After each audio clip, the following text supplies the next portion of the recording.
Finalmente tomei coragem para falar de um dos mais importantes documentos da história do Brasil, o Ato Institucional número 5.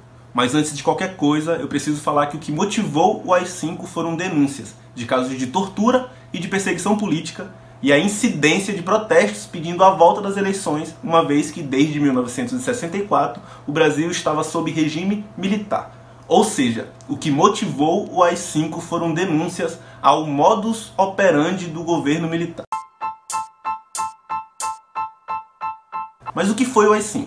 Bom, usando uma linguagem simplificada para tentar facilitar o entendimento de vocês, o AI-5 foi uma lei que suspendeu a concessão de habeas corpus, que estabeleceu a censura ao suspender a liberdade de expressão, que autorizou a cassação de mandatos e de direitos políticos, que autorizou a demissão de quaisquer funcionários públicos que não fossem de acordo com o governo e que estabeleceu que todos os julgamentos de crimes políticos seriam feitos pelo Tribunal Militar sem direito a recurso.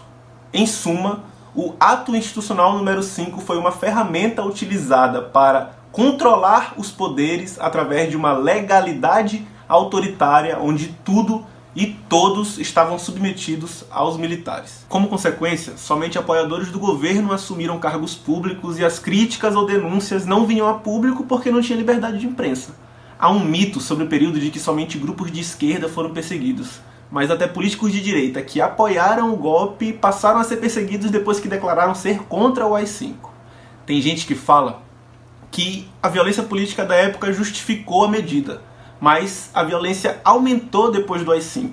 Os grupos de esquerda revolucionária cresceram e se radicalizaram depois do ato.